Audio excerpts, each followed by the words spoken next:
નમસ્કાર. આજે હું તમને એક બહુ સારો પ્રયોગ બતાડવા માગું છું. ઘણા લોકોને સ્પોન્ડિલાઇટિસ થાય છે, સર્વાઇકલ સ્પોન્ડિલાઇટિસ. એમાં ઘણી વખત આપણને શોલ્ડર પેન થાય, કોઈ પણ જગ્યાએ હાથમાં ખાલી ચડતી હોય, આપણને ખ્યાલ ન હોય કે સર્વાઇકલ સ્પોન્ડિલાઇટિસ છે. હાથમાં ખાલી ચડે, ઘણાને ટચલી આંગળીમાં, ઘણાને અંગૂઠાથી, કોઈને આ સાઈડથી થાય, કોઈને આ સાઈડથી. એમાં શું થાય, ઘણી વખત આપણા જે સર્વાઇકલના 7 મણકા છે, C7 જેને કહેવાય, એમાં થોડી ઘણી આપણી નસ દબાતી હોય. તો એના માટે બેસ્ટ એક્સરસાઇઝ હું તમને આજ બતાવવા માગું છું. એમાં પહેલી એક્સરસાઇઝ છે જે આપણે ગરદનને થોડી આમ પાછળ લઈ, ડબલ ચીન બને, left right, left right, left right.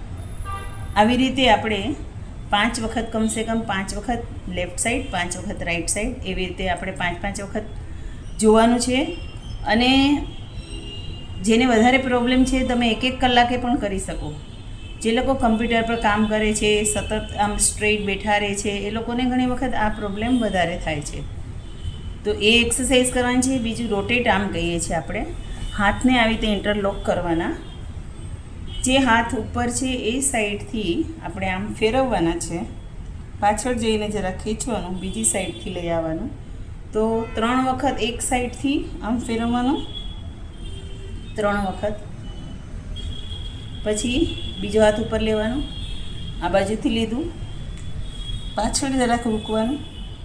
એવી રીતે 3 વખત આપણે આવી રીતે આમ ફેરવવાનું છે. એની સાથે થોડા શોલ્ડરના વ્યાયામ,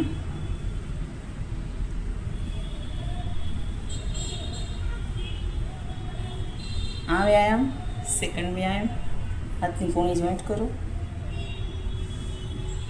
તેના નીચેથી ઉપર 3 વખત, 3 થી 5 વખત, પછી રિવર્સ.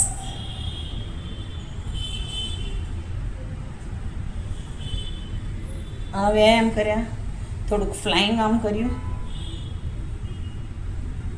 5 વખત આમ ફ્લાઇંગ આમ કરો. આ બધી એક્સરસાઇઝ થઈ ગયા પછી એક જાડો ટર્કીશનો ટુવાલ લેવાનો, મોટો, એને ગરમ પાણીમાં ડૂબાવવાનો, નીચોડી નાખવાનો, આપણા ગરદનમાં ભરાવાનો. જાડો લઈએ એટલે આપણી ગરદન આખી કવર થઈ જાય.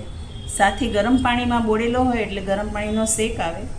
આવી રીતે ટોવેલનું આમ ટ્વિસ્ટિંગ કરવાનું, ટોવેલ ટ્વિસ્ટ કહેવાય. ટોવેલને આમ પકડી અને થોડો ખેંચવાનો, ગરદનને લેફ્ટ બાજુ, રાઈટ બાજુ, લેફ્ટ રાઈટ, લેફ્ટ રાઈટ.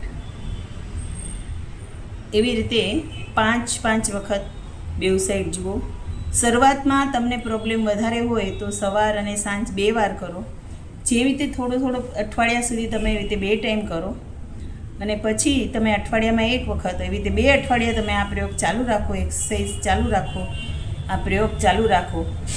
તો તમને સર્વાઇકલના પ્રોબ્લેમને કારણે જે બી હાથની આંગળીઓ સૂન થાય છે, સ્પોન્ડિલાઇટિસ છે, ચક્કર આવે છે, ઉપર જોવામાં, સાઈડમાં જોવામાં પ્રોબ્લેમ થાય છે, આપણી સ્પાઇન જે બામ્બુ સ્ટિક જેવી થઈ ગઈ છે કે આપણને આખું આમ પાછળ જવું છે તો આમ આખું બોડીને ટ્વિસ્ટ કરવું પડે છે, ગરદન સીધીને સીધી રહે છે. આ બધા જે પ્રોબ્લેમ છે એ આટલી એક્સરસાઇઝથી તમારા ધીરે ધીરે દૂર થતા જશે. ટોવેલ જેટલો જાડો લેશો એટલું વધારે આપણને અહીંયા શેક અને દબાણ અને ખેંચાણ આવશે. તો આટલા પ્રયોગ તમે કરો, તમારા સર્વાઇકલને ઠીક કરો. કારણ કે સર્વાઇકલ કે સ્પાઇનની કોઈ પણ બીમારી હોય છે એને દવા અસર કરતી નથી. અને પછી જે દવાઓ આપણને જ્યાં અસર નથી કરતી ત્યાં પછી ડૉક્ટરે કમ્પલસરી સ્ટીરોઇડવાળી દવાઓ આપવી પડે છે.